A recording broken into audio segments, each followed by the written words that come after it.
अनेकों बहस, अनेकों टकराव, अनेकों सरकारों के हाथ में सियासी हथियार बनने के 100 साल बाद अब सुप्रीम कोर्ट का लेंस भारत के देशद्रोह कानून पर आ टिका है।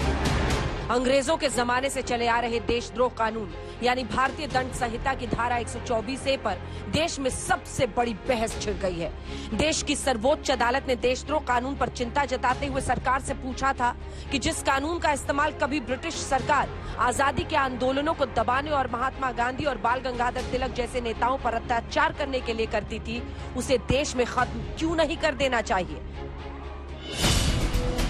अब इस मामले में सरकार की तरफ से हलफनामे के जरिए जवाब आया है कि सरकार देशद्रोह कानून का परीक्षण और फिर पुनर्विचार करेगी और ये हो रहा है प्रधानमंत्री की पहल पर।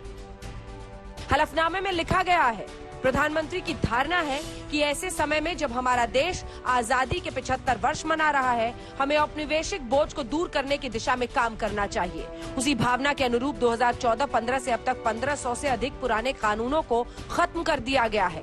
ये ऐसे कानून थे जो औपनिवेशिक मानसिकता को जन्म देते थे। आज के भारत में इनका कोई स्थान नहीं। कोर्ट में चल रही दलीलों में महात्मा गांधी और पंडित जवाहरलाल नेहरू तक का जिक्र आ गया। देशद्रोह कानून के खिलाफ वकील कपिल सिब्बल ने 1951 के संविधान संशोधन बहस का जिक्र किया तो सॉलिसिटर जनरल ने कहा, हम वही कर रहे हैं जो जवाहरलाल नेहरू ने 1950 में कहा था लेकिन कभी कर नहीं पाए। अब इस मामले पर सियासी बवाल छिड़ गया है। कांग्रेस पार्टी कह रही है कि इस कानून का सबसे ज्यादा दुरुपयोग बीजेपी ने किया है। आज हम लोगों ने बहुत ही क्लियर कट एफिडेविट के माध्यम से सुप्रीम कोर्ट को बताया कि प्रधानमंत्री मोदी जी के निर्देशन पर यह निर्णय किया गया है कि सेडिशन लॉ जो हमारा देश में इस वक्त है उसको हम रिकंसिडर करेंगे और री एग्जामिन करेंगे। भारतीय जनता पार्टी के खिलाफ उठा हर स्वर देशद्रोह नहीं हो सकता। आरएसएस की आलोचना देशद्रोह नहीं हो सकती।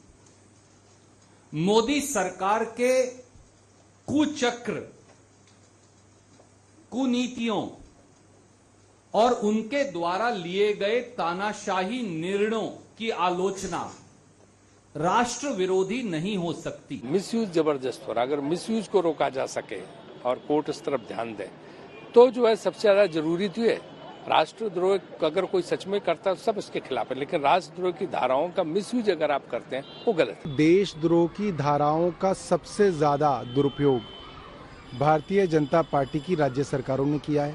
मुझे लगता है कि भाजपा ने जिस तरह से इसका दुरुपयोग किया, अब भाजपा को डर सता रहा है कहीं बाकी राज्य सरकारें भी अगर उसका दुरुपयोग करने लगें तो भाजपा के नेताओं के लिए काफी कठिन समय रहेगा। ये तो कई वर्ष से ये स्थिति चल रही है और जिस तरह से ये राष्ट्रवाद का नारा के साथ साथ उग्र राष्ट्रवाद को बढ़ावा दे रहे हैं और जो भी विरोधी हो या प्रश्नकर्ता हो तो उसके ऊपर वो सेडिशन थोप रहे हैं, देशद्रोही का सर्टिफिकेट दे रहे हैं। अभी लोकतंत्र है, अभी ये राज का विरोध करना, राष्ट्र का विरोध करना नहीं होता है। इससे पहले भी सुप्रीम कोर्ट ने देशद्रोह कानून पर सख्त टिप्पणियां की है।